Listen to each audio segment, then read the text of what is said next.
Vendredi 2 août 2013, mois de Ramadan, température 30 degrés.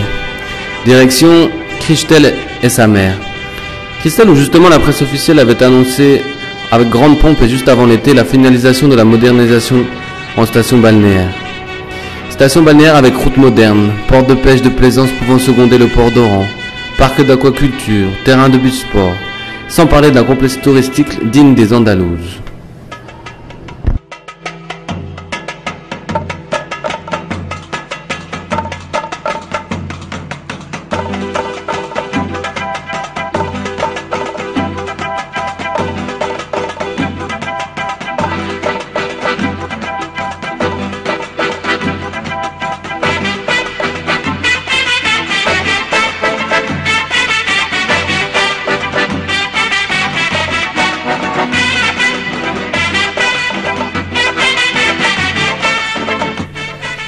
Des effets d'annonce sur Christelle, la première concernait la route.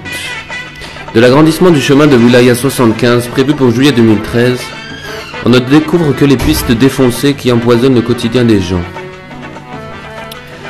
Le pire étant en parallèle l'annonce de la construction d'une route venant d'Arzeau par la montagne. 25 km sortis de nulle part. Avec quel usage?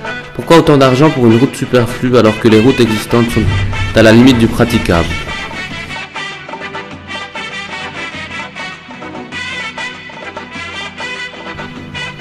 La descente sur le port de Christelle délivre un paysage de chantier inachevé.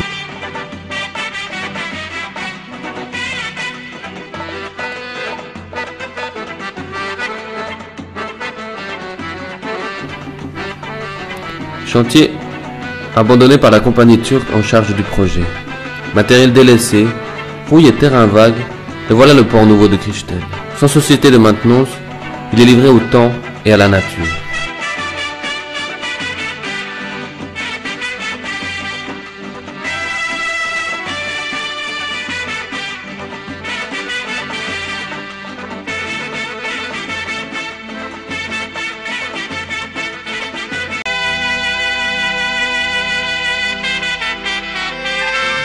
Supprimer aussi la plage de Temda, âme de Christelle, par ce projet. Pourquoi l'avoir placé au milieu de Christelle, ce port, alors qu'autant de place est disponible en amont ou en aval?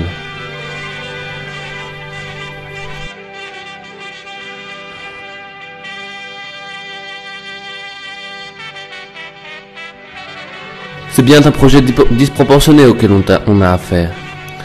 Un port nouveau, inaccessible, seul refuge pour des jeunes n'ayant plus de terrain de foot et condamnés à jouer au milieu du béton.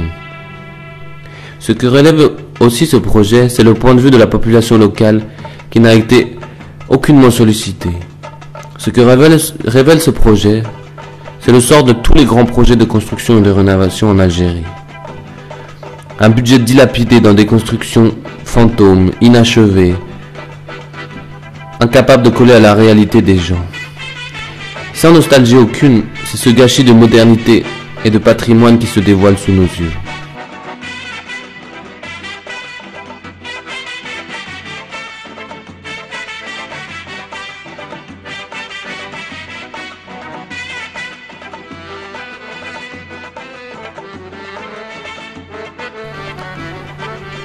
Autre effet d'annonce, les plages de Christelle, d'Ahriz et Ain Defla.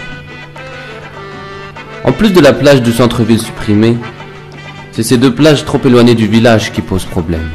Des plages où ne se rendront jamais, ou très peu, les habitants de Christelle. Des plages sans sable, qui n'offrent quasiment pas d'ombre pour leur parking. Des plages où l'aménagement n'est pas fini. Où sont les arbres, la verdure, le sable, les abris, les structures qui permettraient de passer une bonne journée à la plage? Nulle part. Seul effet d'annonce, le beach sport et le sport combiné, tel qu'annoncé par la presse officielle. Mais le constat est brutal à Christelle. Pas de beach, pas de sport. En lieu et place du stade qui existait, et où se retrouvaient les jeunes pour jouer au ballon, un CM a vu le jour, la construction toute nouvelle d'un CM.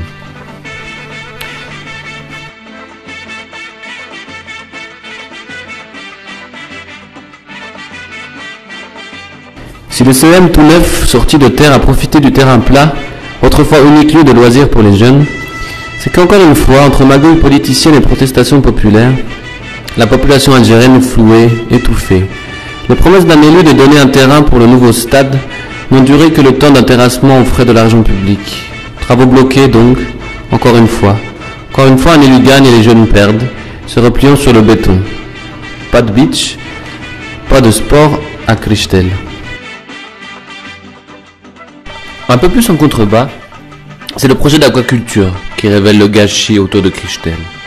Sur une seule barrière de béton posée, flotte l'affirmation du nationalisme algérien. Un drapeau pris aux mains avec un projet fantôme, un projet vide, nationalisé et déjà fermé. Une seule barrière de béton qui cache on ne sait quel projet futur touristique, laid, coupé de la population, et très loin d'un projet d'élevage de poissons qui servirait effectivement aux gens. C'est en plongeant dans Christelle, au centre du village, que l'on se rend compte du décalage entre la réalité et les projets nationaux. C'est aussi en plongeant dans le village qu'on se rend compte de la beauté de la vie qui se déroule là-bas. Au centre du village se cache la source Ansour, la source nourricière de Christelle. Son eau douce est encore captée dans un système ancestral de gestion populaire de l'eau. L'horloge qui autrefois permettait la gestion de l'eau entre les familles a disparu. Mais le système continue. L'eau claire qui sort de la montagne se déverse dans un bassin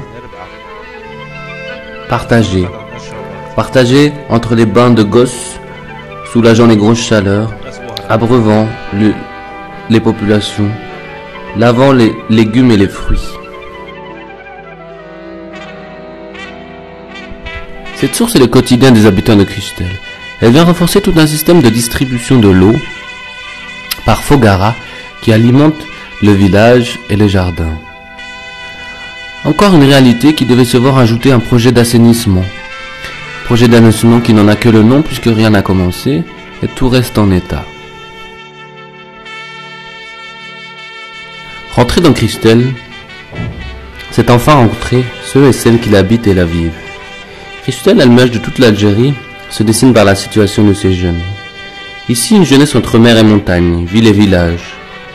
Face à la mer et dans des territoires négligés par le pouvoir, seul terrain de jeu des financiers, il ne leur reste que quelques places ombragées de l'air nègre, pour se vivre tranquillement, à l'ombre des regards et du soleil. Se vivre et être lucide surtout de la clique politique profiteuse qui détruit leur environnement et leur avenir. Il reste alors à rêver de partir de l'autre côté, et qui donc serait de taille de leur reprocher ce choix.